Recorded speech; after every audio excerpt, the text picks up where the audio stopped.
Bonjour, ici Blandine Colneau. Dans les précédentes vidéos, je vous ai expliqué quelles étaient les origines de la peur et comment la prendre à son propre jeu. Aujourd'hui, je vais vous expliquer comment vous en servir comme d'un tremplin vers la réussite de votre rêve. Ça se passe en 3 étapes. Première étape, eh bien, vous allez optimiser vos chances de réussite. C'est-à-dire que sur tous les éléments pour lesquels vous avez une prise, vous allez vous rassurer en faisant différentes recherches pour optimiser les possibilités de réussite de votre rêve.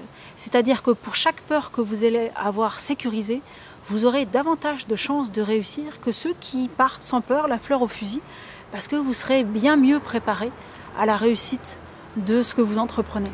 Et pour tous ceux pour lesquels vous n'avez pas de prise, de toute façon, que vous en fassiez ou pas, ça ne changera pas le résultat de ce qui va se passer. Donc, essayez de ne pas avoir de contrôle, puisque de toute façon, vous n'en avez pas. Et dans tous les cas, vous ne faites que gâcher les moments que vous allez passer et augmenter votre stress. Donc, certaines choses sont hors de votre contrôle et ça, il faut bien l'admettre. Deuxième étape, vous lancez, il n'y a pas le choix. De toute façon, quand on se lance, ça fait reculer la peur. La peur, plus vous hésitez à vous lancer, plus vous l'alimentez. Et là, il faut absolument lui couper les vivres. On a vu que la peur, c'était une réaction naturelle, mais vous pouvez aussi utiliser une autre capacité naturelle de votre cerveau. Votre cerveau, il n'est pas très intelligent, contrairement à ce qu'on pense, c'est-à-dire qu'il est incapable de faire 2 choses opposées en même temps. C'est-à-dire que vous êtes incapable, par exemple, de sourire et de faire la gueule. Ça, votre cerveau, il ne sait pas faire. Donc, ce qu'il faut faire, c'est que vous allez leurrer votre cerveau en faisant comme si vous étiez à l'aise. Ça, c'est dans une vidéo que j'ai partagée sur mon blog, La Dami que dit, qui explique qu'en fait, vous pouvez très bien leurrer votre cerveau en faisant comme si vous étiez à l'aise. Et en finalité, vous allez l'être. Et je peux vous dire que c'est quelque chose qui est extrêmement puissant, puisque moi, je l'ai déjà fait pour moi, et ça marche du tonnerre de Dieu.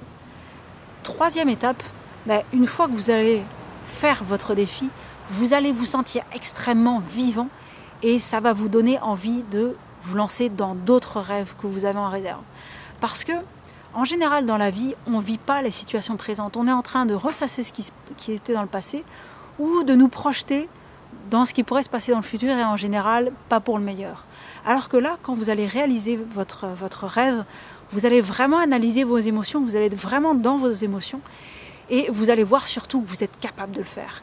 Et ça, c'est génial parce que vous allez vous sentir extrêmement fier de vous et extrêmement puissant, extrêmement vivant.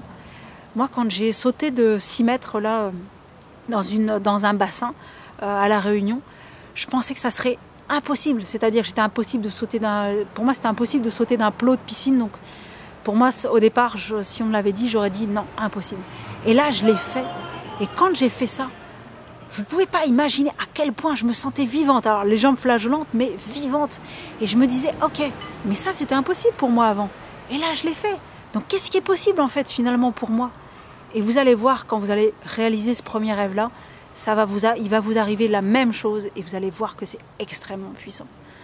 Donc là, vous avez vu, vous pouvez vous utiliser vos peurs comme un tremplin en vous rassurant un maximum, en vous lançant et en utilisant en fait cette fierté que vous allez avoir de vous pour capitaliser de la confiance en vous pour vous lancer dans d'autres rêves que vous allez réaliser. Donc moi, ce que j'aimerais bien aujourd'hui, c'est que vous mettiez en dessous de cette vidéo, là, dans les commentaires, à un moment donné, quand est-ce que vous avez réussi à capitaliser là, sur vos peurs en les dépassant et en réalisant un rêve pour qu'on soit fier avec vous de ce que vous avez réalisé et que vous lanciez maintenant dans ce rêve que vous aviez écrit dans la première vidéo. D'ici à ce qu'on se revoie, j'espère que je vais pouvoir vous retrouver sur mon blog puisque j'ai des vidéos et des articles inspirants que j'écris à chaque semaine. Et en attendant, je vous souhaite une très bonne journée et prenez soin de vous. À bientôt!